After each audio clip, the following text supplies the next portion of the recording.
Praise the lord, హల్లెలూయా. దేవుని పరిశుద్ధ నామంలో మీ అందరికీ వందనాలు.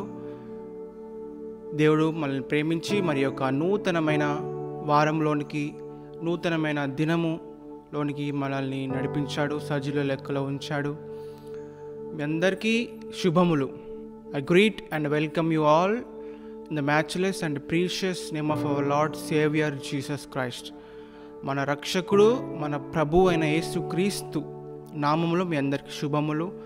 ఇలా ప్రతి ఆదివారము మనం ఆన్లైన్లో కూడుకొని దేవుని వాక్యాన్ని వింటున్నాము, దేవుని ఆరాధిస్తున్నాము.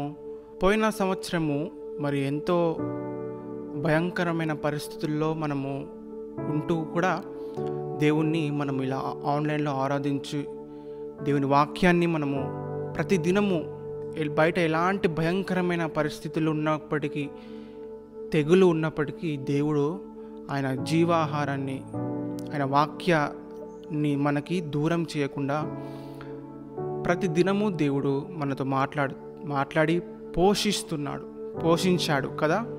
హల్లెలూయా. ఈరోజు మరి ఎంతోమంది ఈ అవకాశాన్ని లేక మరి దేవుని వాక్యాన్ని వినలేక ఉన్నారు. మనకి దేవుడు గొప్ప భాగ్యాన్ని మనకు అనుగ్రహించాడు. మనకి ఇంత మంచి అవకాశం కలిగినా కూడా కొంతమంది దేవుని సన్నిధికి రాకుండా దేవుని సన్నిధిని నిర్లక్ష్యం చేస్తూ ఉంటారు. వారి కొరకు మనం ప్రార్థించాలి, వారిని ప్రోత్సహించాలి. ప్రతి ఒక్కరూ ఈ ఆన్లైన్లో పాల్గొంటున్న ప్రతి ఒక్కరిపై దేవుని దీవెనలు మెండుగా కలుగునుగాక. దేవుని శాంతి సమాధానం మీకు ఉండునుగాక. దైవజనులు మరి ప్రతి ఆదివారం అందించబోయే వాక్యాన్ని మనము శ్రద్ధగా విందాం, జాగ్రత్తగా విందాం. ప్రార్థనలో మనము ఎక్కువగా గడుపుదాం. దేవుని ప్రార్థనే మనకి ఊపిరి, దేవుని ప్రార్థనే మనకి ఆయుధం. కాబట్టి దేవుని ఆత్మీయంగా దేవుడు మనల్ని ఇంకా బలపరచడానికి మనము సిద్ధపరచుకుందాం. ఒక చిన్ని ప్రార్థనతో మనం ఈ ఆన్లైన్ ప్రార్థన ప్రారంభించుకుందాం. యేసయ్యా, నీకే స్తోత్రం దేవా. తండ్రి, నీకే వందనాలు. మా రక్షకుడా, మా విమోచకుడా, మా ఆరాధ్య దైవమా, నీకే స్తోత్రం.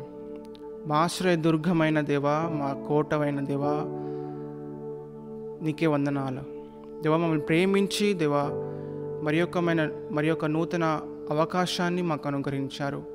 మీ కృపను మాకు ప్రతి క్షణము మీరు అందజేస్తున్న విధానంకే నీకే స్తోత్రం దేవా. ఎవరైతే మరి ఆన్లైన్ సర్వీస్ వీక్షిస్తున్నారో వారందరినీ జ్ఞాపకం చేసుకునండి. వారికి కలుగుతున్న ప్రతి ఆటంకాన్ని, శోధనను మీరు తొలగించండి దేవా.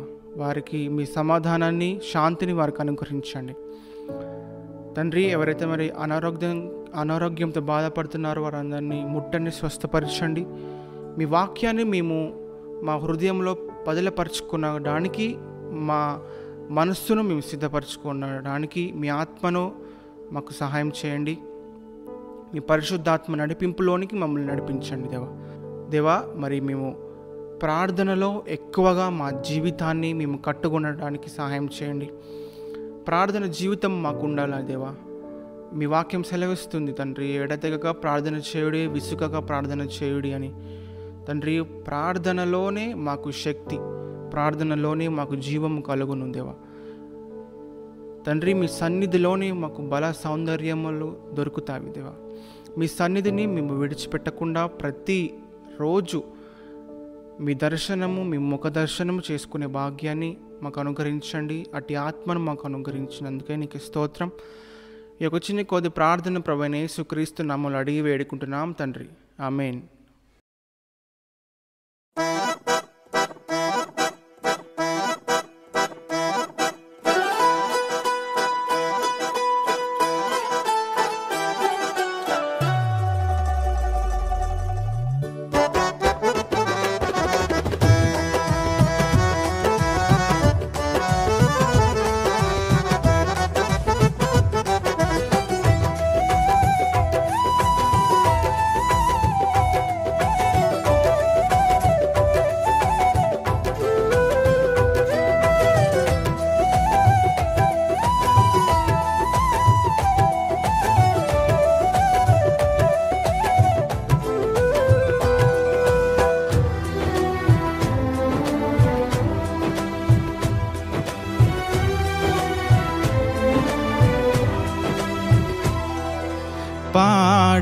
స్తుతి గానము కొనియాడేద నీ నామము పాడేద స్తుతి గానము కొనియాడేద నీ నామము నీవేనా ప్రేమానురాగం క్షణమైనా విడువని స్నేహం అతి శ్రేష్ఠుడనా యేసయ్యా నీవేనా ప్రేమానురాగం క్షణమైనా విడువని స్నేహం అతి శ్రేష్ఠుడనా యేసయ్యా పాడేద స్తుతి గానము కొనియాడేద నీ నామము పాడేద స్తుతి గానము కొనియాడేద నీ నామము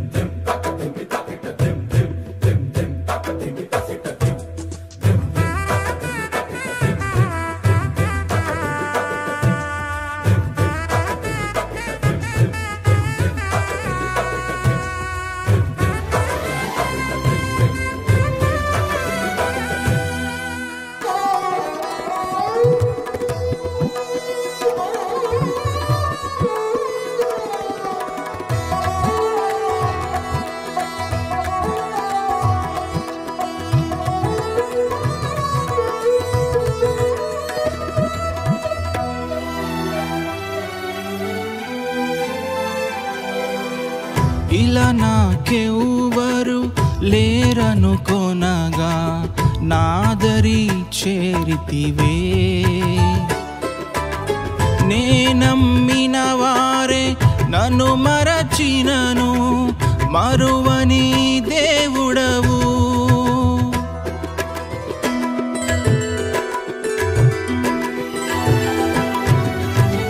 ఇలా నాకెవ్వరు లేరనుకొనగా నాదరి చేరితివే నేనమ్మిన వారే నన్ను మరచినను మరువని దేవుడవు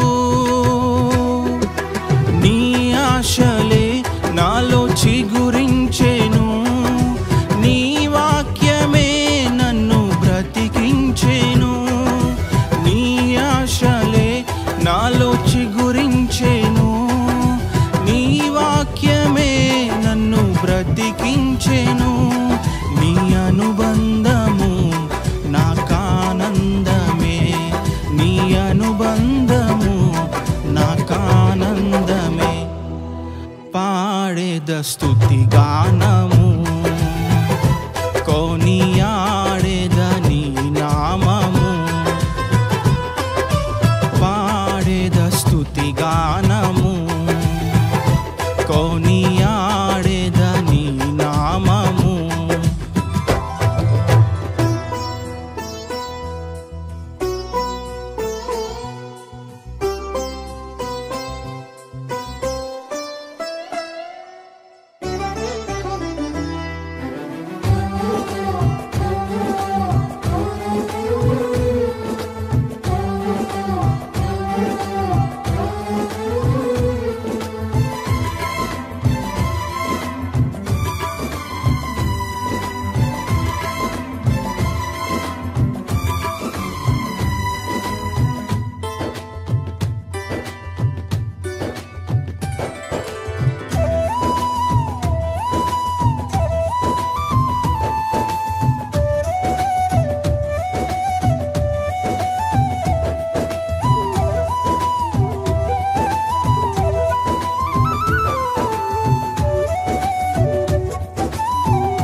నా ప్రతి అణువును పరిశుద్ధపరచెను నీరుదిరదారలే నీ దర్శనమే నన్ను నిలిపినది ధరణిలో నీ కొరకే.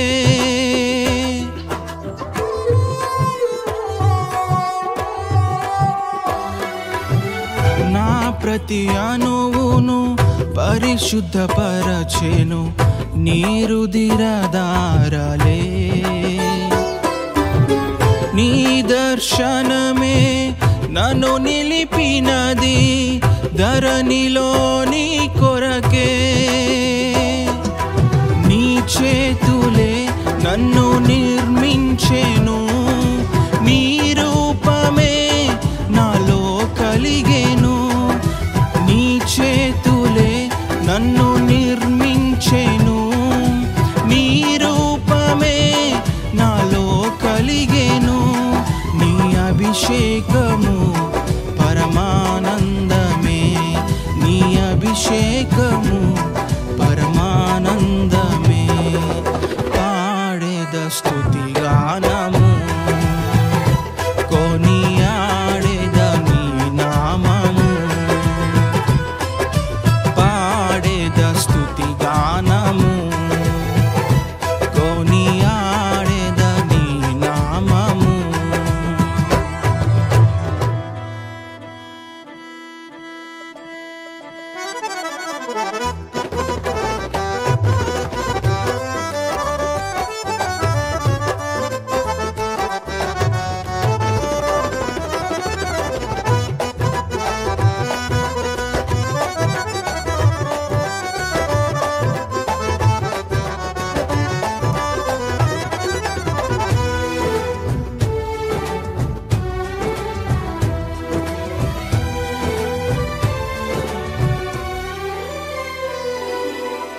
బలహీనతలో నన్ను బలపరచి ధైర్యము నింపితివే. నా కార్యములు సఫలము చేసి ఆత్మతో నడిపితివి.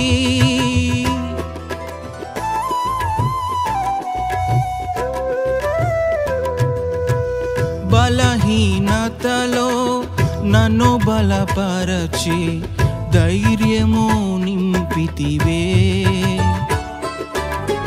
నా కార్యములు సఫలము చేసి ఆత్మతో నడిపితివి.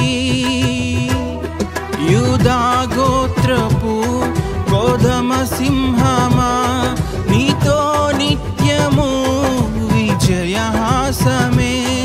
యూదా గోత్రపు గోధమ సింహమా, నీతో నిత్యము విజయహాసమే.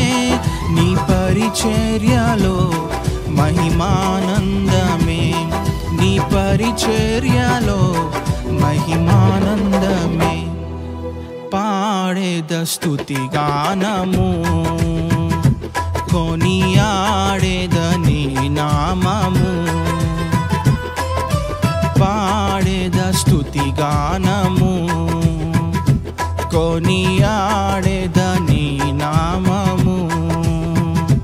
నీవేనా ప్రేమానురాగం, క్షణమైనా విడువని స్నేహం.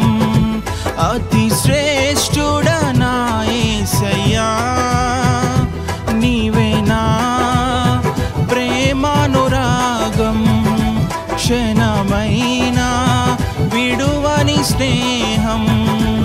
అతి శ్రేష్ఠుడనా యేసయ్యా. పాడేద స్తుతి గానము, కొనియాడేద నీ నామము. పాడేద స్తుతి గానము, కొనియాడేద నీ నామము.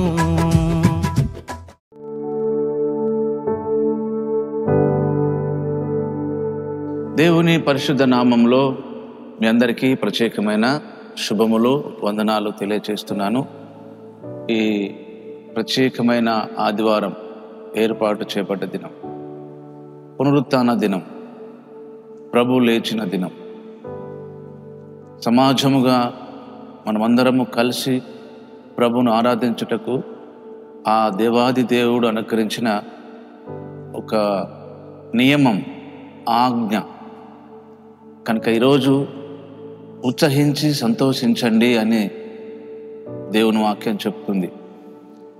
కనుక మీ అందరికీ ఈ ఆదివారము ఆశీర్వాదములు, ఏర్పాటు చేయబడిన దినము యొక్క దీవెనలు మీ మీదికి సమృద్ధిగా వచ్చునుగాక. మీ కొరకై ప్రార్థన చేస్తున్నాము. మీ క్షేమం కొరకై, మీ జీవితంలో దేవుని చిత్తము జరుగుటకై, దేవుని యొక్క ఏర్పాటులో ఉన్న మనమందరము దేవుని చిత్తంలో నుంచి కుడికి ఎడమలకు తొలగిపోకున్నట్లు మీరు మా కొరకు ప్రార్థన చేస్తున్నారని మేము విశ్వసించి ప్రభును స్తుతిస్తున్నాము. మీ కొరకు కూడా మేము ప్రత్యేకంగా ప్రార్థిస్తున్నాము. కనుక ధైర్యంగా ఉండండి. ప్రార్థన మన జీవితాల్లో గొప్ప ప్రభావమును కలిగిస్తుంది. ప్రార్థన పరలోకమును తెరుస్తుంది. ప్రార్థన మన మనోనేత్రాన్ని తెరుస్తుంది. ప్రార్థన మన మానసిక స్థితిలో గొప్ప సృజనాత్మకమైన మార్పును కలిగిస్తుంది. ప్రార్థన దేవుని చిత్తములోకి మనల్ని తీసుకెళ్తుంది. కనుక ప్రార్థించడం చాలా గొప్ప విషయము. బైబిల్లో ఆయన వాడుక చొప్పున ప్రార్థనకు వెళ్ళెను అని బైబిల్లో రాయబడ్డాయి యేసు ప్రభు గారి గురించి. మనము గత వారము అడగకపోయినా మనము పొందగలము అనే అంశం మీద ధ్యానం చేశాం. సొలొమోను గారు చేసిన ప్రార్థన. ఈరోజు కూడా మరి సొలొమోను గారు చేసిన ప్రార్థనలో ఇంకొక కోణంను మనం గమనిద్దాం. ముందుగా ప్రార్థన చేసి వాక్య ధానంలోకి వెళదాం. మీరందరూ తల్ల వంచినట్లయితే ప్రభు సన్నిధిలో ప్రభుకు స్తుతులు చెల్లిద్దాం. పరిశుద్ధుడు అయిన మా తండ్రి, ప్రేమ కలిగిన దేవ, సర్వాధికారి, సర్వజ్ఞుడా, సకల కార్యములు చేయగలిగిన సామర్థ్యము కలిగిన దేవుడు, మీకంటూ అసాధ్యమైనవి ఏవీ లేవు. మా ప్రార్థనలకు జవాబును, మా ప్రార్థనలకు కార్యములను సఫలం చేయవాడవును. ప్రార్థన ద్వారా మిమ్మలను కలుసుకోవడానికి గొప్ప అవకాశాన్ని మాకు అనుగ్రహించారు. మా తండ్రి, మీరు చేసిన ఉపకారములన్నిటికై నీకు స్తోత్రాలు చెల్లిస్తున్నాం. ఈరోజు మేమందరము మా మందిరాల్లో అనుకరించిన మహిమ కలిగిన పరిచర్యలో మందిరాల్లో వెళ్ళి మేము స్వేచ్ఛగా, సంతోషంగా మిమ్మల్ని ఆరాధించగలిగిన వాతావరణాన్ని మాకు అనుకరించారు. దేవా, యొక్క కరోనా వైరస్ని అంతటిని కూడా దాదాపుగా మీరు బంధించారు నాయనా, నీకు స్తోత్రములు. ఒమిక్రాన్ను కూడా మీరు బంధించారు, మీకు వందనాలు. ఈ యూట్యూబ్ ఛానల్ ద్వారా, ఈ టెక్నాలజీ ద్వారా మేము ఈ విధంగా దూర ప్రాంతాలకు, దూరంలో ఉన్న ప్రియ సంఘానికి నీ వర్తమానాన్ని అందించగలిగిన కృప, అవకాశము, భాగ్యము అల్పులమైన మాకు అనుగ్రహించారు. మీకు స్తుతులు చెల్లిస్తున్నాము నాయన. నీ వాక్యము ద్వారా మా జీవితాలు ప్రభావితం చేయబడతాయి, వెలిగించబడతాయి. దేవా, మా జీవితాల్లో మీ చిత్తము జరుగుటకు గొప్ప అవకాశముగా అనుకరించిన ఈ టెక్నాలజీని బట్టి నిన్ను స్తుతిస్తున్నాము. ఈరోజు వాక్యం ద్వారా మమ్మల్ని అందరిని దర్శించండి, బలపరచండి. అనేకమైన కొత్త విషయాలు మాకు నేర్పించి మా నాయన మిమ్మలను ఇంకా హత్తుకొని, మీపై ఆనుకొని, మీ ద్వారా కలిగే ఇంకా గొప్ప మేళ్లను మేమందరము అనుభవించగలటకు సహాయపడమని, ఈ వాక్యములో నుంచి ఆశ్చర్యకరమైన సంగతులను చూడగలిగిన కృప, అట్టి కన్నులు మాకు అందరికీ ప్రసాదించమని యేసు పరిశుద్ధమైన నామములో స్తుతించి ప్రార్థిస్తున్నాం తండ్రి. ఆమెన్. ఆమెన్ అని చెప్పిన మీ అందరికీ ప్రత్యేకమైన ఆశీర్వాదములు కలుగునుగాక. మనము రాజుల మొదటి గ్రంథము 3వ అధ్యాయంలో గత వారము సొలొమోను గారు చేసిన ప్రార్థన 6వ వాక్యము మనము ధ్యానం చేశాము. 7వ వాక్యము ధ్యానం చేశాము. నీవు మహాకృపను చూపించావని, నన్ను రాజుగా నియమించినావని మనం వాక్యాన్ని ధ్యానం చేశాం. ఈరోజు దేవుడు మరి సొలొమోను గారి ద్వారా, సొలొమోను నుంచి రాజుల మొదటి గ్రంథము 3వ అధ్యాయము 10వ వాక్య భాగమును చదువుకుందాం. 10-11 వాక్య భాగాలు. సొలొమోను చేసిన ఈ మనవి ప్రభునకు అనుకూలమాయను గనుక దేవుడు అతనికి ఇలాగూ సెలవిచ్చెను, దీర్ఘాయువునైనను ఐశ్వర్యమునైనను నీ శత్రుల ప్రాణమైనను అడుగక న్యాయములను గ్రహించుటకు వివేకము అనుగ్రహించమని నువ్వు అడిగితివి. నీవు ఇలాగూ అడిగినందున నీ మనవి ఆలకించుచున్నాను. బుద్ధి వివేకములు గల హృదయము నీకు ఇచ్చుచున్నాను. పూర్వీకులలో నీ వంటి వాడు ఒకడునూ లేడు, ఇక మీదటను నీ వంటి వాడు ఒకడునూ ఉండడు. 13వ వాక్యం కూడా, నీవు ఐశ్వర్యమును ఘనతను ఇమ్మని అడగకపోయినను నేను వాటిని కూడా నీకు ఇచ్చుచున్నాను. అందువల్ల నీ దినములన్నిటను రాజులలో నీ వంటి వాడు ఒకడైనా ఉండడు. ఇక్కడ మనం గమనించవలసిన విషయం ఏంటంటే, ఈ వాక్య భాగాలలో సొలొమోను చేసిన ఈ మనవి ప్రభునకు అనుకూలమాయెను గనుక, అంటే సొలొమోను గారు చేసిన ప్రార్థన, మనవి, విజ్ఞాపన దేవునికి అనుకూలమైంది గనుక అనే మాట రాయబడ్డది. ఆ మాట మీరు కూడా ఆ వాక్య భాగం చక్కగా చూడండి. అనుకూలమాయను గనుక దేవుడు అతనికి ఇలాగ సెలవిచ్చాడు. ఏమని సెలవిచ్చాడు అంటే, నువ్వు దీర్ఘాయువునైనను శత్రుల ప్రాణమైనను ఐశ్వర్యమైనను అడగకపోయినందుకు న్యాయమును అనుగ్రహించే వివేకం కలిగిన హృదయం ఇమ్మని నువ్వు అడిగినందుకు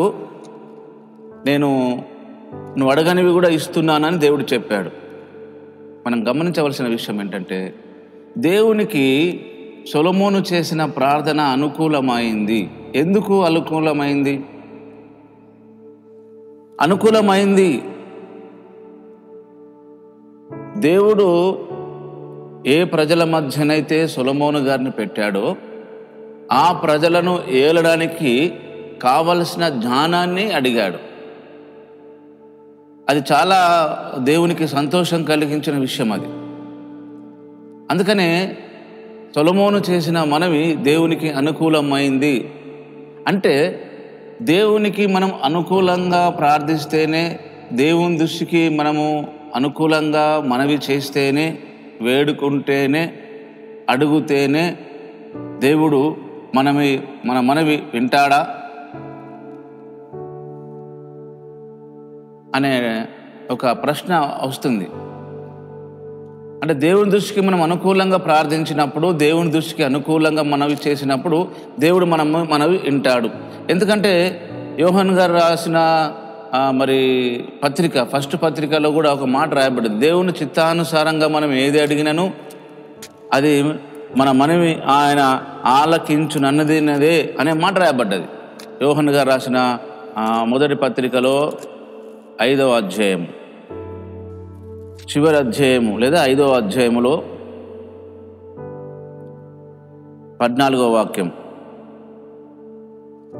15వ వాక్యం 2 కలిపి ఉన్నాయి. ఆయన బట్టి మనకు కలిగిన ధైర్యం ఏంటంటే, ఆయన చిత్తానుసారంగా మనం ఏది అడిగినా ఆ దేవాది దేవుడు మన మనవి వింటాడు. ఆయన చిత్తానుసారంగా మనం ఏది అడిగినా మన మనవి వింటాడు అని అర్థం. 15వ వాక్యంలో మనమేమి అడిగినను అనే మాట రాయబడ్డది. మనమేమి అడిగినను ఆయన అంటే యేసయ్య మన మనవి ఆలకించునని మనం ఎరిగిన ఎడ్ల మనం ఆయన వేడుకున్నవి మనకు కలిగినవని ఎరుగుదము. మనం ఏమి అడిగినను అనే మాట 15వ వాక్యం రాయబడ్డది. 14వ వాక్యంలో ఆయన ఇష్టం ప్రకారం లేదా ఆయన చిత్త ప్రకారం ఏది అడిగినను మనకు అది అనుగ్రహిస్తాడని. ఇప్పుడు సొలొమోను చేసిన మనవి, సొలొమోను చేసిన ప్రార్థన దేవునికి అనుకూలమాయను కనుక దేవుడు సొలొమోను గారు చేసింది ఇవ్వడమే కాకుండా ఆయన అడగనివి కూడా ఇచ్చాడు. ముందుగా మనం ఈ వాక్య భాగాన్ని కొంచెం ధ్యానం చేసుకొని అడగకపోయినవి కూడా ఇచ్చిన దాని గురించి కూడా ధ్యానం చేద్దాం. అయితే దేవుని దృష్టికి అనుకూలమైంది కనుక దేవుడు సొలొమోను గారికి జ్ఞాన వివేకం కలిగిన హృదయం ఇచ్చాడు. మరి ఒకవేళ దేవుని దృష్టికి అనుకూలం కాకుంటే దేవుడు ఇవ్వడా? ఆలోచిద్దాం. దేవుని దృష్టికి మీరు అడిగే మనవి కానీ, మీరు చేసే ప్రార్థనలు కానీ, నేను చేసే ప్రార్థనలు కానీ, మనం అందరం చేసే ప్రార్థనలు కానీ మరి దేవుని దృష్టికి మరొకవేళ అనుకూలము కాకుండా ప్రతికూలం అయితే దేవుడు ఆ కార్యాన్ని చేయగలడా అని మనం ప్రశ్నకు బైబిల్ చెప్తున్న సమాధానం చేయగలడు. ఆయనకు ప్రతికూలంగా మనము అడిగినా ఆ కార్యాలు చేయగలడని బైబిల్ చెప్తుంది. చూడండి సమూయేలు మొదటి గ్రంథంలో, సమూయేలు మొదటి గ్రంథము 8వ అధ్యాయము 4వ వాక్యం నుంచి, ఇశ్రాయేలు పెద్దలందరూ కూడి రామాలో సమూయేలు వద్దకు వచ్చి, చిత్తగించుము, నీవు వృద్ధుడవు, నీ కుమారులు నీ ప్రవర్తన వంటి ప్రవర్తన గలవారు కారు కనుక సకల జనుల మర్యాద చొప్పున మాకు ఒక రాజును నియమింపము, అతడు మాకు న్యాయము తీర్చునని అతనితో అనిరి. మాకు న్యాయము తీర్చుటకై రాజును నియమింపమని వారు అనిన మాట సమూయేలుకు దృష్టికి ప్రతికూలంగా ఉండేది గనుక సమూయేలు యెహోవాను ప్రార్థన చేసెను. అందుకు యెహోవా దేవుడు సమూయేలునకు సెలవిచ్చిందేమనగా, జనులు నీతో చెప్పిన మాటను బట్టి ప్రకారము జరిగించుము. వారు నిన్ను విసర్జించలేదు గాని తమ్మును ఏలకుండా నన్నే విసర్జించి ఉన్నారు. మనం ఈ పాయింట్ నోట్ చేసుకోవాలి. సమూయేలు దృష్టికి మరి ఇశ్రాయేలు పెద్దలు అడిగిన మనవి ప్రతికూలంగా కనబడ్డది. సమూయేలు దృష్టికి, దేవుని దృష్టికి కూడా ప్రతికూలంగానే కనబడ్డది.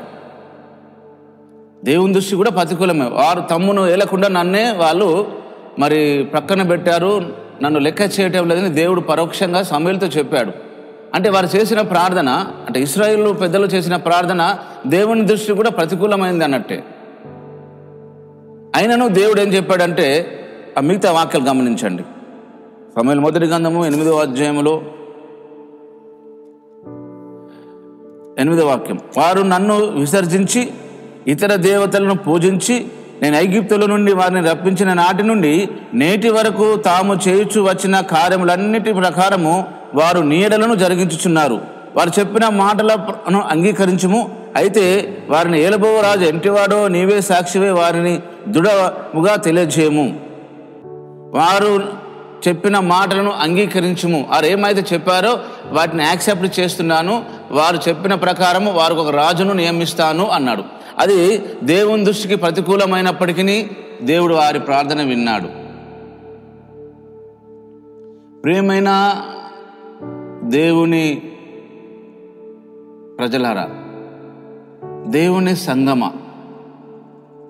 దేవుడు బహుగా ప్రేమించే భక్త జనమ, దేవుడు దృష్టికి అనుకూలమైన ప్రార్థనకు జవాబిచ్చాడు, కార్యం చేశాడు. దేవుని దృష్టికి ప్రతికూలమైన మనవికి ప్రార్థనకు కూడా జవాబిచ్చాడు, కార్యం జరిగించాడు. అంటే దేవుని దృష్టికి అనుకూలమైన ప్రతికూలమైన దేవుడు మాత్రం కార్యం జరిగించడం అనేది మనకు వాస్తవం కనబడుతుంది.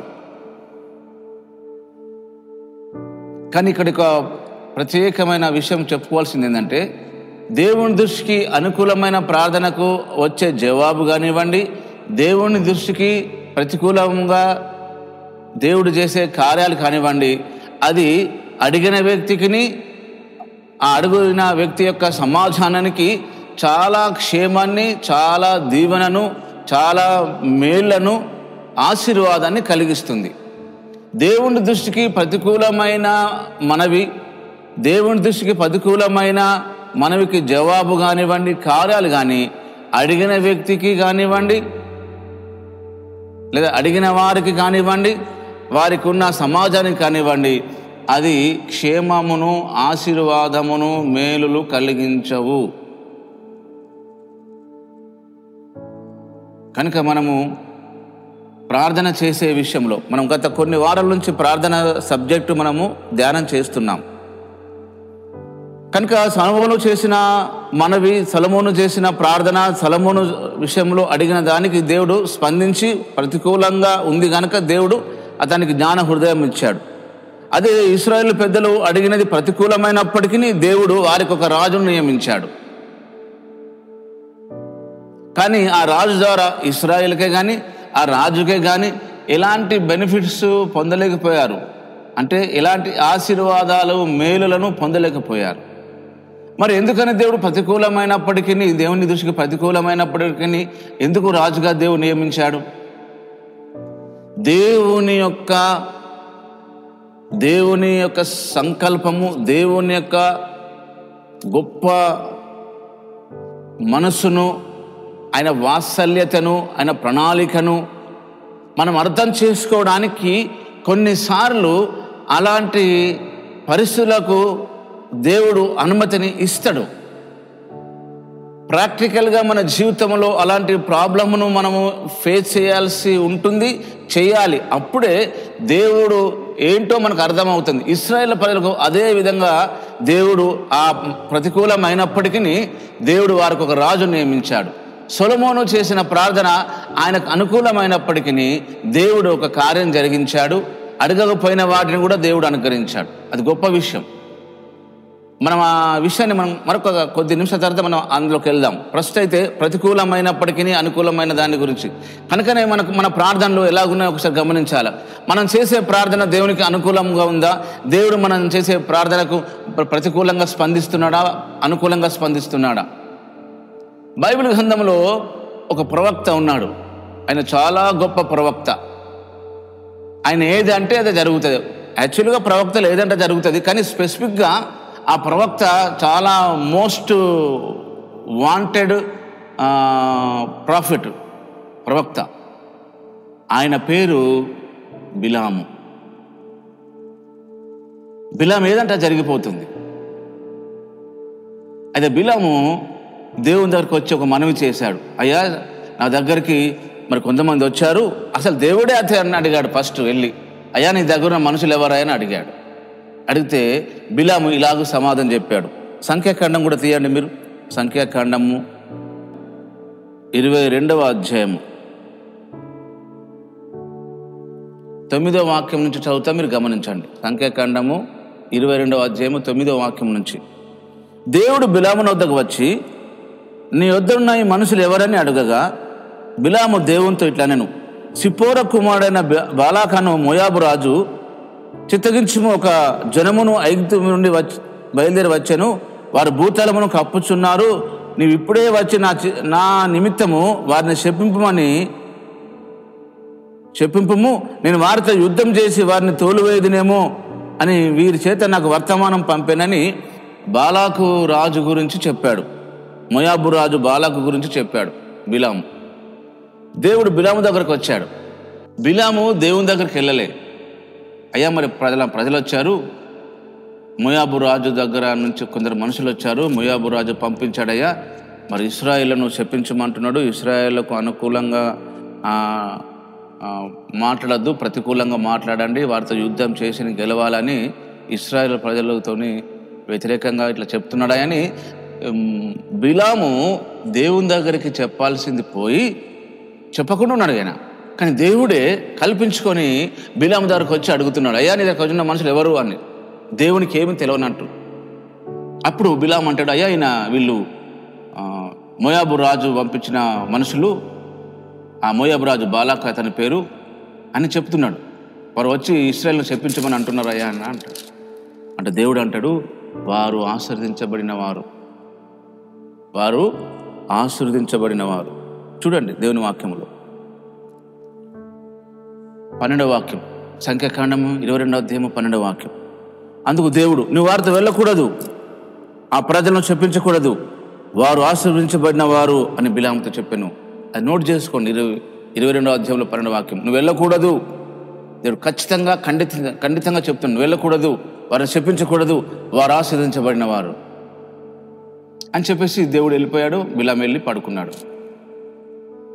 ఈ విషయము మోయాబు రాజు దగ్గరికి వెళ్ళి ఆ మనుషులు మళ్ళీ చెప్పారు, అయ్యా ఆయన రానంటాడని. వాళ్ళు ఇంతకుముందు పంపిన డబ్బు కంటే ఇంకెక్కువ డబ్బును మరి బ్యాగులలో పెట్టేసి పంపించారు. ఆ బ్యాగుల చూసి బిలాము అంటాడు, 22వ అధ్యాయం చూడండి, సంఖ్యాకాండం 22వ అధ్యాయంలో 17వ వాక్యం నుంచి, 22వ అధ్యాయం 17వ వాక్యం నుంచి. నేను నీకు బహు ఘనత కలగజేసేదను, నీవు నాతో ఏమి చెప్పుదువో అదే చేసేదను, కనుక నువ్వు దయచేసి వచ్చి నా నిమిత్తం జనమును చెప్పించమని సిప్పోరు కుమారుడైన బాలాకు చెప్పాననిది. అందుకు బిలాము అంటాడు, బాలాకు తన ఇంటెడు వెండి బంగారం నాకు ఇచ్చినను, కొద్ది పనైనను గొప్ప పనైనను చేయనట్లు నేను నా దేవుడైన యెహోవా నోటి మాటను మీరలేను.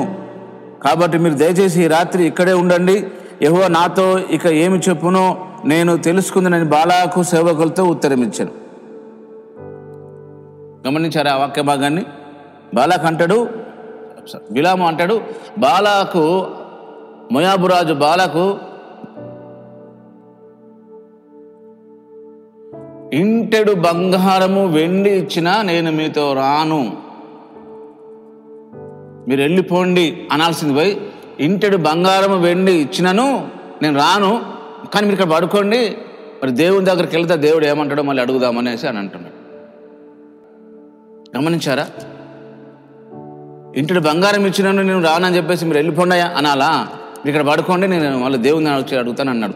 దేవుడిని వెళ్ళి అడిగాడు. అడిగితే దేవుడు ఏమన్నాడంటే వెళ్ళు అన్నాడు. గమనించాలా?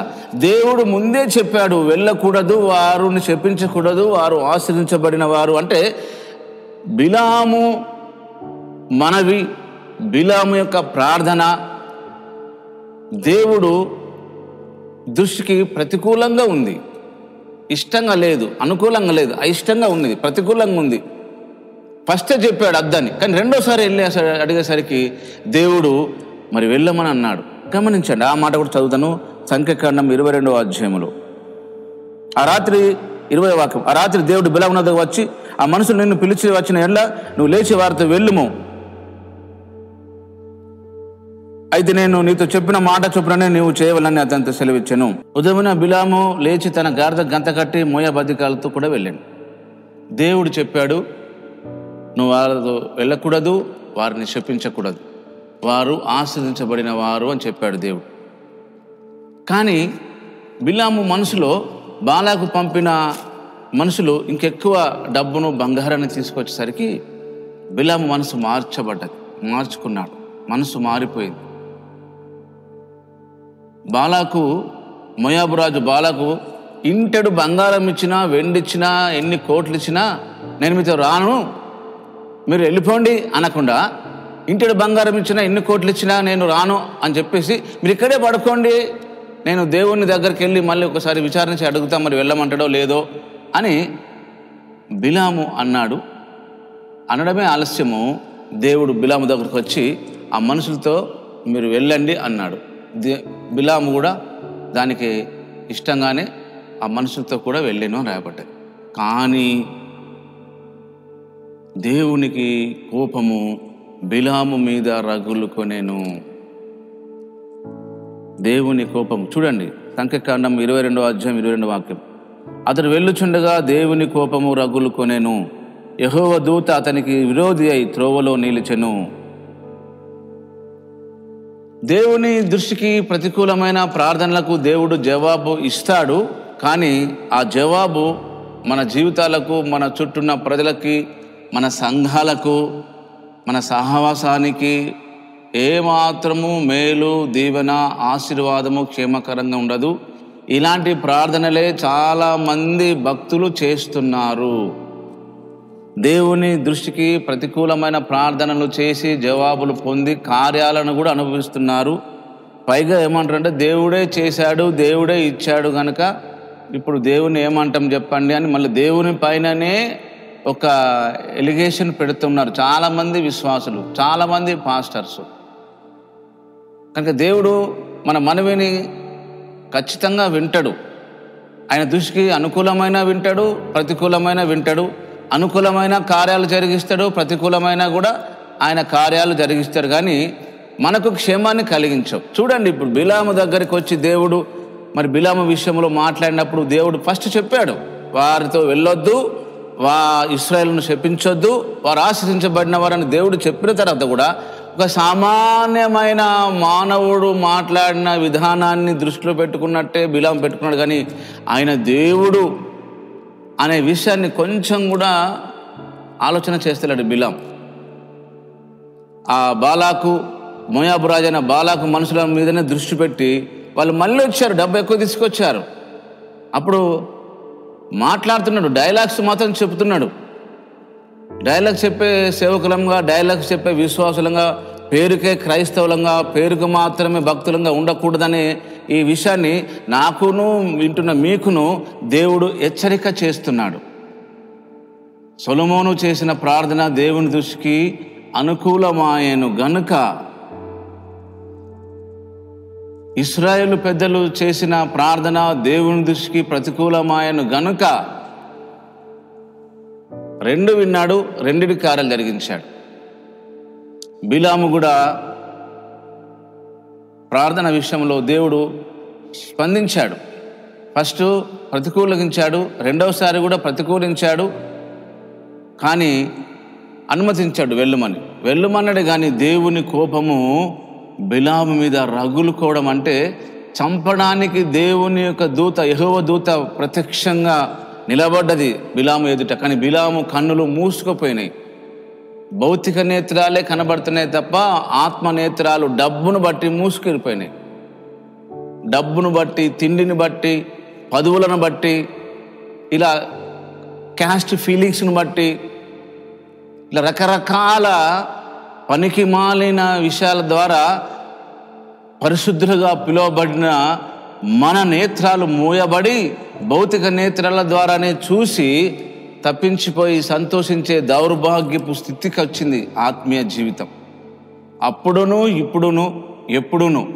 కనుక ఎప్పుడైనాను సరే వ్యక్తిగతంగా ఎవరికైనా వాళ్ళకు వాళ్ళే, నాకు నేనే, మీకు మీరనే దేవుని వాక్యములోని దేవుని యొక్క మనస్సును, దేవుని వాక్యములోని దేవుని యొక్క ఇష్టాన్ని మనం గమనించేటట్లు దేవుడు చాలా చక్కటి భాషలో మనకు అర్థమయ్యే విధానంలో బైబిల్ను రాసించాడు.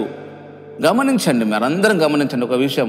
బిలాము దగ్గరికి దేవుడు వచ్చి వాళ్ళు ఎవరని అడిగాడు. దేవునికి తెలుసు. బిలాము జవాబు చెప్పాడు. దానికి మళ్ళీ దేవుడు అన్నాడు, వెళ్ళకూడదు వారు ఆశ్రయించబడిన వారని. కానీ మళ్ళీ బిలాం ఏం చేశాడు? మళ్ళీ వెళ్ళాడు. కారణము డబ్బును బట్టి. ప్రియమైన దేవుని స్నేహితులారా, విశ్వాసులైన సేవకులైన, డబ్బు విషయములో మీరు చాలా సులువుగా దేవునికి వ్యతిరేకము, దేవుని సేవకులకు వ్యతిరేకం కావడానికి అవకాశాలు ఉన్నాయి. దేవుని సంఘాన్ని విడిచిపెట్టే అవకాశాలు ఉన్నాయి. తన రక్తం ఇచ్చి కొనబడిన సంఘాన్ని నువ్వు విడిచిపెట్టావంటే నువ్వు దేవుని విడిచిపెట్టినట్టే. కొన్ని ఆత్మ సంబంధమైన సంఘాలు ఇలాంటివన్నీ వ్యతిరేకిస్తూ ఉంటాయి. దేవునికి ప్రతికూలమైన సంఘటనలన్నింటినీ వ్యతిరేకిస్తూ అంటారు. సమూయేలు దృష్టికి ఎలాగైతే ప్రతికూలమైందో ఇశ్రాయేలు చేసిన ప్రార్థన, అలాగే చాలామంది ఆత్మ చేత నింపబడిన సంఘాల్లో ఉన్న సేవకులు కూడా, ఆ విశ్వాసులు లేక ఇతర సేవకులు సమాజంలో జరుగుతున్న ఇతరాత్రమైన సంఘటనలు చూసి వాళ్ళు కూడా ప్రతికూలంగానే స్పందిస్తూ అంటారు. అలాంటి ప్రతికూలంగా స్పందించే సేవకులన్నా చాలామంది విశ్వాసులకు ఇష్టం ఉండదు. వాళ్లకు అనుకూలమైన బోధకులు ఏర్పరచుకొని వాళ్ళకు అనుకూలంగా బోధించేవారంటే చాలా ఇష్టపడుతూ అంటారు. ఈ ఛానల్ ద్వారా దేవుడు మాట్లాడుతున్నాడు. మీరు చేసే ప్రార్థనలు దేవుని దృష్టికి అనుకూలంగా ఉన్నవా, ప్రతికూలంగా ఉన్నవా? అనుకూలంగా ఉన్నవి ఎలా తెలుసుకోగలం పాస్టర్ గారు, ప్రతికూలంగా ఉన్నవి ఎలా తెలుసుకోగలం పాస్టర్ గారు అంటే దేవుని వాక్యమే మనకు స్పష్టంగా తెలియచేస్తుంది. మనం ఏవి అడగకూడదో, ఏవి అడగాలో. కనుక మీరు ప్రార్థన చేయండి. దేవుడు యథార్థమైన ప్రార్థన, నిజంగా నా మొరపెట్టు వారి అందరికీ నేను సమీపంగా ఉన్నాను అన్నాడు. నిజంగా మొరపెట్టడం అంటే నువ్వు నిజంగా యథార్థంగా ప్రార్థన చేయడము దేవునికి ఎంతో ప్రీతికరమైనది, ఇష్టకరమైనది. కనుక ప్రతికూలమైన ప్రార్థన బిలాము మనవిని దేవుడు విన్నప్పటికీ ఆయన ప్రాణానికి చాలా ముప్పు కలిగింది. చివరికి ప్రాణం పోయింది బిలాముది. ఒక సోదగాడుగా దేవుడు పిలిచాడు అతన్ని.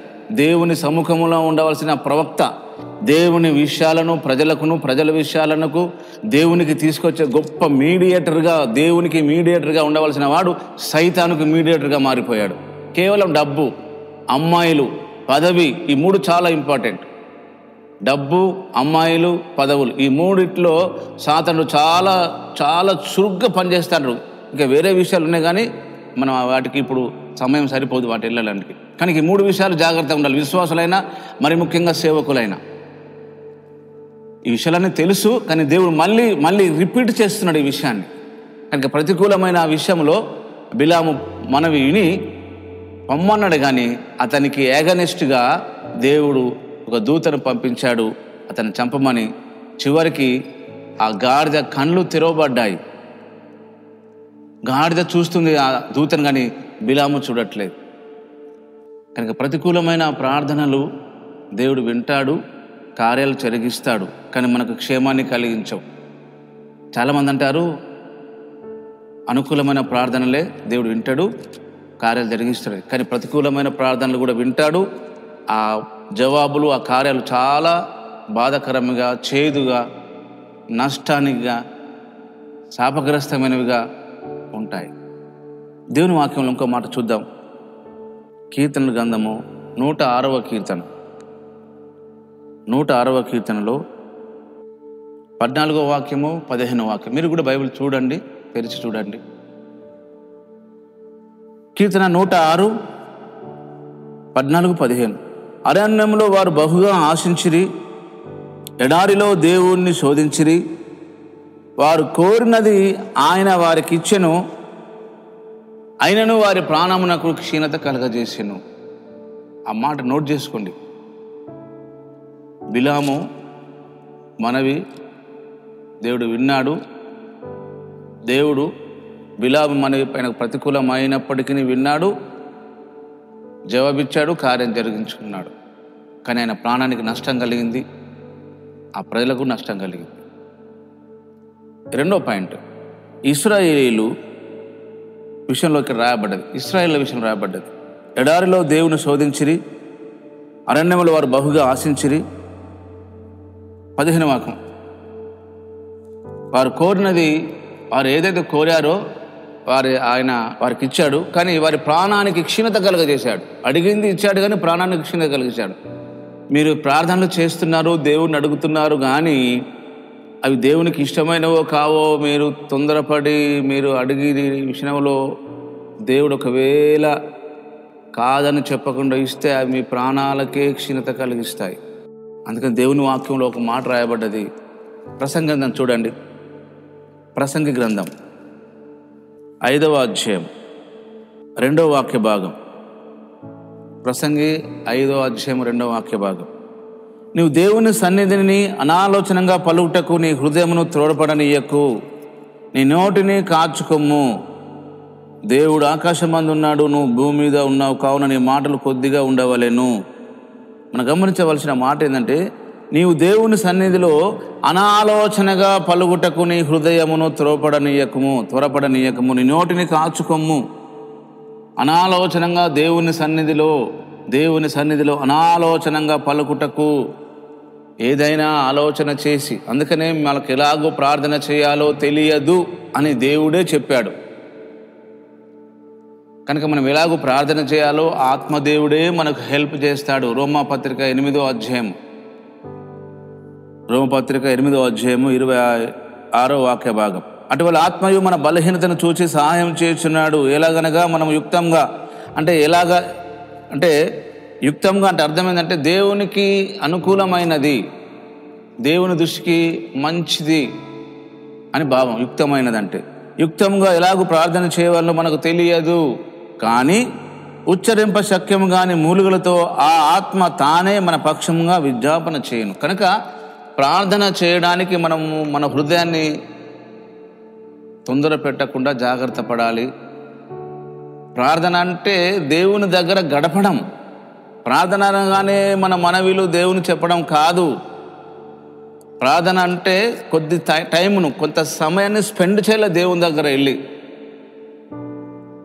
మన నోటిని, మనసును దేవుని మీద కేంద్రీకరించాల. సీయోనులో మౌనముట యెహోవాకు స్తుతి చెల్లించుటే అని కీర్తన 65లో రాయబడ్డది మొదటి వాక్యంలో. కనుక మన హృదయమును త్వరపెట్టొద్దు ప్రార్థన చేయడానికి. కొంత టైంను మౌనంగానే గడపాలి దేవునికి. అప్పుడు ప్రార్థన చేస్తే ఎలాగంటే, దేవుని చిత్తం అయితే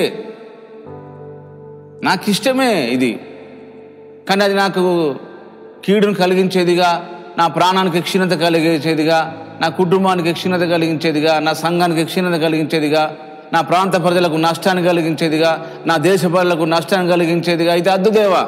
నీకు మహిమకరంగా, నాకు దీవెనకరంగా, నాకు క్షేమంకరంగా, నా ఇంటి వారికి, సంఘానికి, నా ప్రజలకు మేలుకరంగా ఉన్నదైతేనే ఈ దైవ. నాకైతే బాగానే అనిపిస్తుంది, మంచిదే, నాకైతే నా దృష్టికి మంచిగానే అనిపిస్తుంది ప్రభా. నాకు ఇష్టమే, కానీ నీకు ఇష్టమేనా?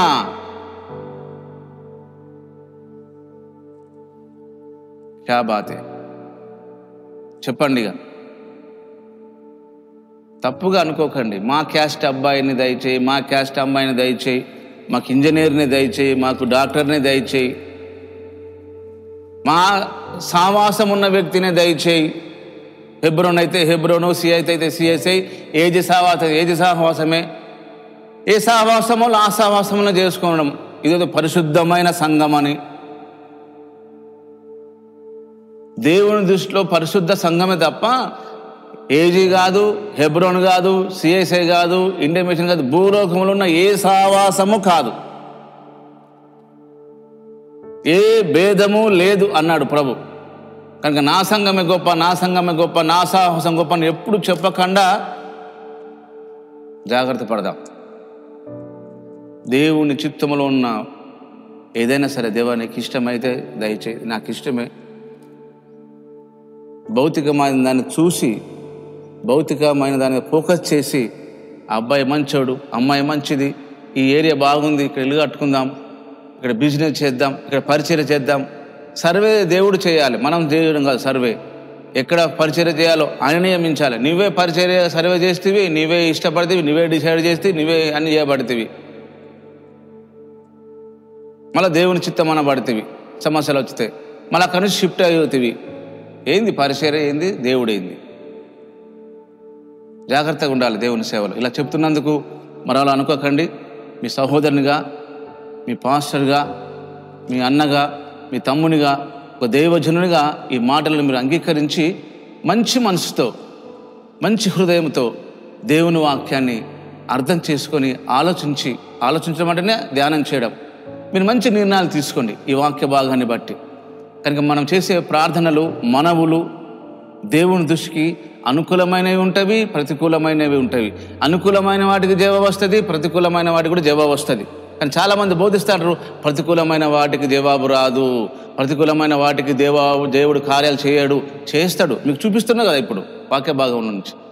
ఇశ్రాయేలు ప్రజలు అరణ్యంలో దేవుని శోధించారు.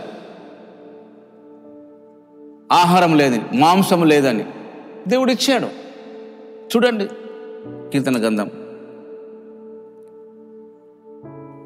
78వ కీర్తన 29వ వాక్యము 30వ వాక్య భాగం. మీరు బైబిల్ తెరిచి చూడండి. కీర్తన 78, 29, 30. వారు కడుపార తిని తనసిరి, వారు ఆశించిన దానిని ఆయన అనుగ్రహించెను. వారి ఆశ తీరక మునిపే ఆహారం ఇంకా వారి నోళ్లలో ఉండగానే దేవుని కోపం వారి మీద దిగెను. వారిలో బలిసిన వారిని ఆయన సంహరించెను. ఇశ్రాయేలులో యవనులను కూల్చెను. గమనించారా? వారి ఆశ తీరక మునిపే ఆహారం ఇంకా వారి నోళ్లలో ఉండగానే వారు ఆశించిన దాన్ని ఆయన అనుగ్రహించెను. వారు కడుపార తిని తినసిరి. 29-30 వాక్యాలు చూడండి. అడిగిన దాన్ని అనుగ్రహించాడు దేవుడు. వారు ప్రతికూలమైనప్పటికీ, దేవునికి ఇష్టం లేనప్పటికీ దేవుడు వారికి ఇస్తాడు. కానీ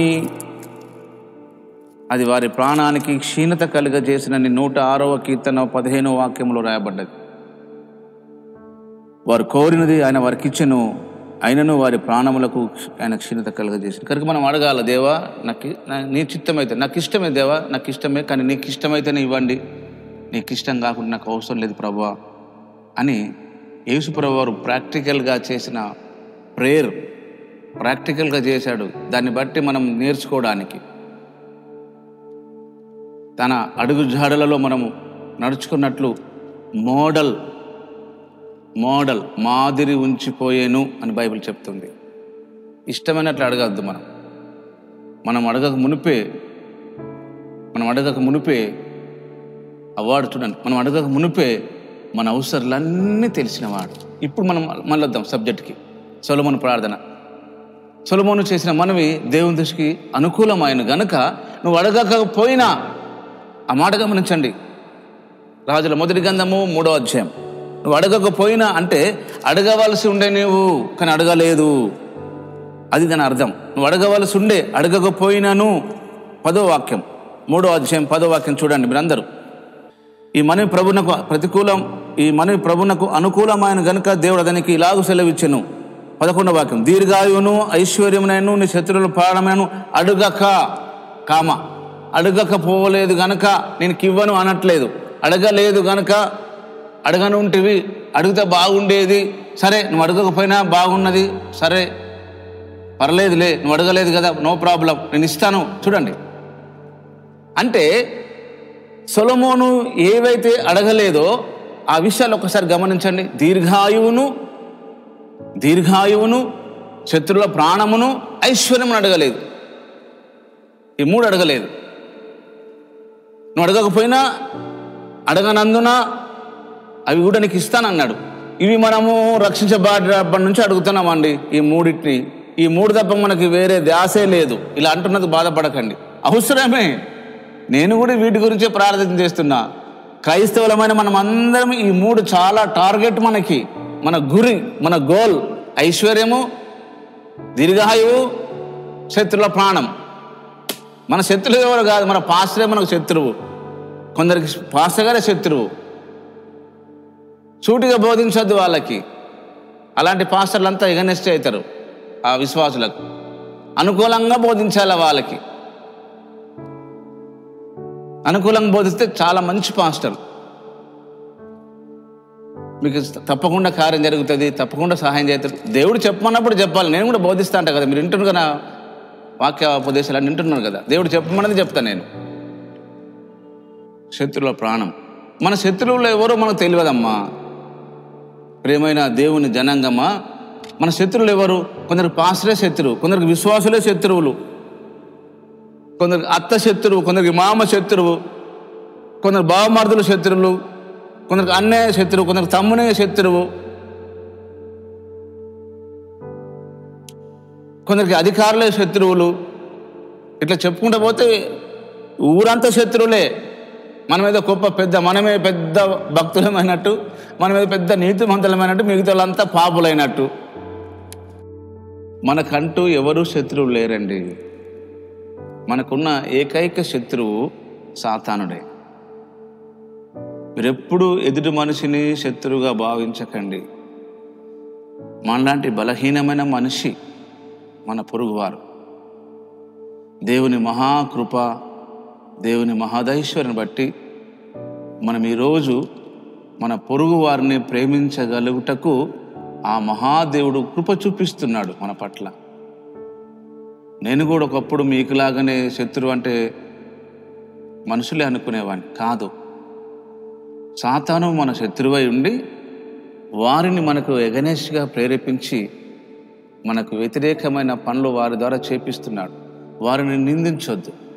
వారికి అంతా ఇంకా ఆ మైండ్ మ్యాచ్డ్ కాలే. వాక్యములోకి వస్తే కదా, దేవుని ఆత్మ ఆధీనంలోకి వస్తే కదా వారి మైండ్ మ్యాచ్డ్ అయ్యేది, వారి మానసికంగా ఎదిగేది. భౌతికంగా ఎదిగారు, చదువుకున్నారు,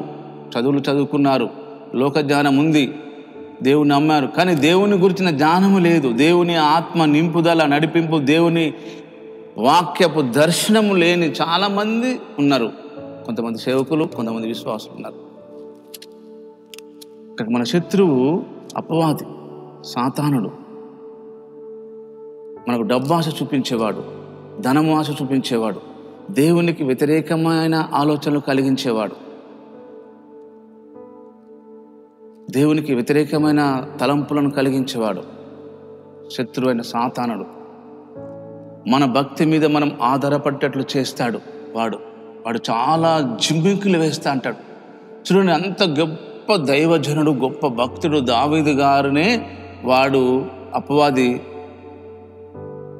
దేవునికి వ్యతిరేకంగా ఆలోచన చేయించాడు. తన సైన్యాన్ని లెక్కించమని ప్రేరేపించాడు. చూడండి, ఆ వాక్య భాగం చదువుతాను.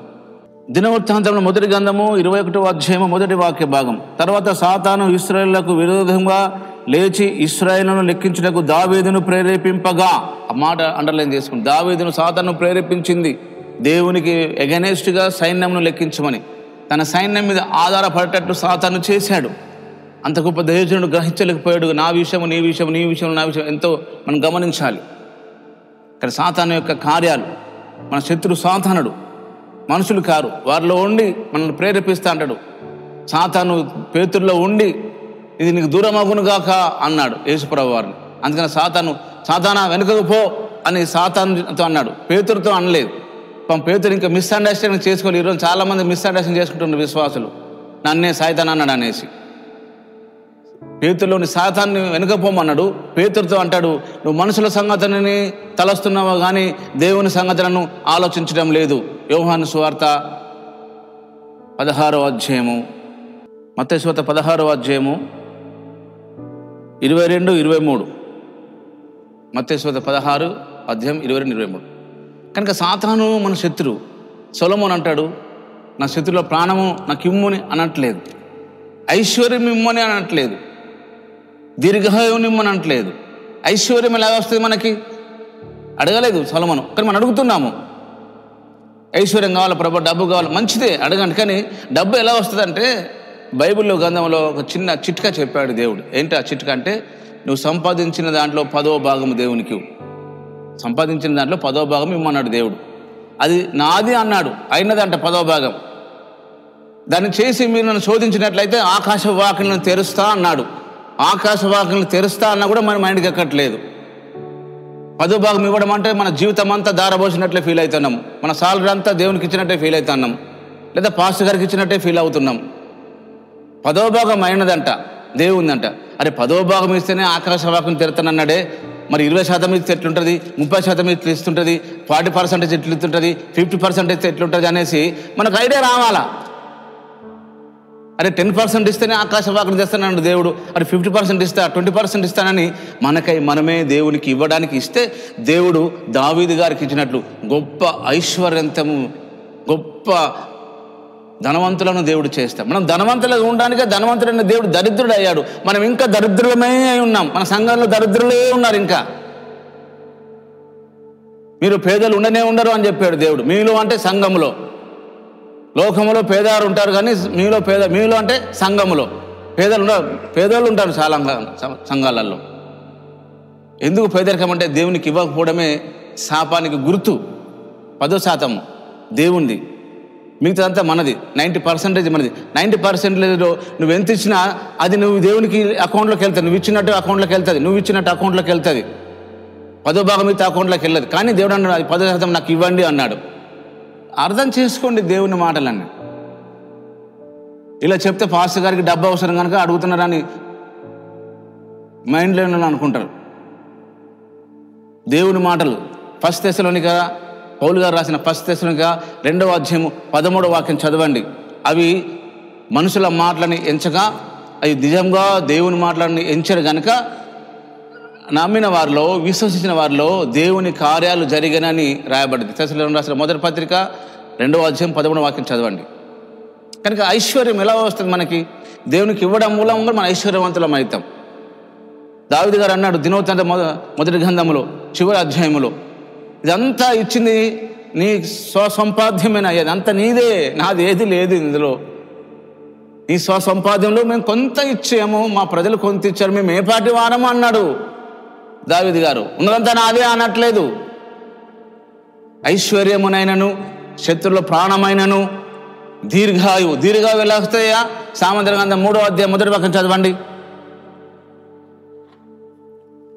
సామంత్ర గ్రంథం, ఇందులో సమయం కొద్దిగానే ఉంటుంది కనుక త్వరగా చెప్పాల్సి వస్తుంది. చాలా విషయాలు చెప్పకుండా ఉండాల్సి వస్తుంది. అయినా దేవునికి స్తోత్రములు. సామంత్ర గ్రంథం 3వ అధ్యాయంలో నా కుమారుడా అంటే నా కుమార్తె అనే కూడా అర్థమే. నా ఉపదేశం మరవకు, నా ఆజ్ఞలు హృదయపూర్వక గైకొనుము, అవి దీర్ఘాయువును సుఖజీవంతో గడుచు సంవత్సరములను శాంతిని కనుగరించును. దీర్ఘాయువు రావాలంటే నువ్వు 10 ఆజ్ఞలు పక్కా పాటించాలి. పాటించడానికి మనసు సిద్ధపరచుకోవాలి, దేవుని సహాయం కోరుకోవాలి. కష్టమే మన దృష్టికి. దావీదు గారు అయ్యా చాలా సులువు నీ ఆజ్ఞలు, చాలా సులువు నీ ఆజ్ఞలు. యోహాన్ గారు కూడా అన్నాడు, యోహాన్ గారు పత్రిక రాశారు, మొదటి పత్రిక, యోహాన్ గారు రాసిన మొదటి పత్రికలో, నీ ఆజ్ఞలు చాలా సులువయ్యా, యోహాను రాసిన మొదటి పత్రిక 5వ అధ్యాయం 3వ వాక్యం. ఆయన ఆజ్ఞలు భారమైనవి కావు. ఆయన ఆజ్ఞలు భారమైనవి కావు. నీ ఆజ్ఞలు పవిత్రమైనవి అని దావీదు గారు అన్నాడు. కనుక దీర్ఘాయువు కావాలంటే దేవుని ఆజ్ఞలను మనం పాటించాలి. ఆ 10 ఆజ్ఞలు ఫండమెంటల్, బేసిక్ అంటే అవి ప్రయత్నం చేయాలి. వాటిని దీర్ఘాయువు, సుఖ జీవంతో గడుపు సంవత్సరములు ఇస్తాడు. శత్రువు ప్రాణం, మన శత్రువులు మనుషులు గారండి. అపవాదిని ఎదిరించగలిగిన శక్తివంతులం అవుతాం. ఐశ్వర్యముని ఇస్తాడు. ఈ 3 సొలొమోను అడగకపోయినా అంటే అడిగితే బాగుండేదని దేవుని అర్థం. మనం అడుగుతున్నాము కానీ దేవుడు ఇవ్వట్లేదు. ఇవ్వాలంటే మనం ఖచ్చితంగా దేవునికి విధేయత చూపించాలి, దేవునికి లోబడాలి. మనకేం అవసరమో ప్రభుకు తెలుసు. మనం అడగక మునిపే మన కొరకై ఈ లోకానికి వచ్చిన దేవాది దేవుడు ఆయన. మన పక్షమున, మన స్థానములో ఆయన దహన బలిగా అర్పించబడ్డ గొర్రెపిల్ల ఆయన. అందులో ప్రేమ ఉన్నది. ఆయన ఎంత ప్రేమిస్తున్నాడు మనల్ని. కనుక ప్రేమైన దేవుని జనాంగమా, దేవుని దృష్టికి అనుకూలమైన ప్రార్థన మన జీవితాలకే కాదు, మన దేశానికి క్షేమాన్ని కలిగించేది, మన ప్రాంతానికి దీవెనకరమైన వర్షాన్ని కురిపించేది. కనుక దేవుడు అలాంటి కృప, అలాంటి ఆత్మ అభిషేకం మనకు అందరికీ అనుగ్రహించి దేవునికి అనుకూలమైన ప్రార్థన, దేవునికి అనుకూలమైన జీవితము మనకు ఆయన అనుగ్రహించినట్లు పరిశుద్ధాత్మ దేవుడు మనకు అనుగ్రహించి తన కృపలో మనల్ని వర్ధిల్ల చేయునుగాక. ఆమెన్. ప్రార్థన చేద్దాం. మీరు అందరూ తలలు వంచినట్లయితే. పరిశుద్ధుడు అయిన మా తండ్రి, ప్రేమ కలిగిన దేవా, సర్వాధికారి, నీకు స్తోత్రము. ఈ వాక్యం వింటున్న వారు, చూస్తున్న వారి జీవితాల్లో ఆత్మీయమైన, భౌతికమైన ఆశీర్వాదములు, మేలులు దేవా కుమ్మరించబడనుగాక. నీ పరలోకపు వాకిళ్ళు ఇప్పుడే ఈ క్షణమే తెరవబడునుగాక. ప్రతి అవిటితనము, ప్రతి విధమైన కుష్టు, ప్రతి విధమైన క్యాన్సర్, ప్రతి విధమైన దేవా kidney problem, heart problem, lungs problem, అయ్యా ఆ గర్భసంచిలో ఉన్న ప్రతి విధమైన పుండు, కంతి యేసు నామములో మఠం మాయమగునుగాక. వారి ఆత్మీయ స్థితి, ఆత్మీయ పరిస్థితిలో గొప్ప పరివర్తన కలుగునుగాక. రూపాంతర అనుభవం కలుగునుగాక. మా మనసు మారి మేమందరము రూపాంతరము చెందినట్లు నీ ఆత్మ అభిషేకం మాకందరికీ కలుగునుగాక. మా దేశము వర్ధిల్లునుగాక. మా దేశము ఆశీర్వదించబడునుగాక. మా దేశ నాయకులందరూ మీ భయము కలిగి ఉందురుగాక. నీ వాక్యం అందరి హృదయంలో మంచి నేలలో పడిన విత్తనం వలె అది బహుగా ఫలించి మీ రాక కొరకే మమ్మల్ని అందరినీ సిద్ధపాటు చేయునుగాక. దేవ, మేమందరము అనుకూలమైన ప్రార్థనలే కాదయ్యా, మీకు అనుకూలమైన మనుషులంగా మేము ఉండేటట్లు నీ వాక్యము, నీ ఆత్మ సహాయం మమ్మల్ని అందరినీ అలా మలుచునుగాక. యేసు పరిశుద్ధమైన నామములో ఈ ప్రార్థన అడిగి వేడుకుంటున్నాను తండ్రి. Amen, amen, amen. Praise the lord.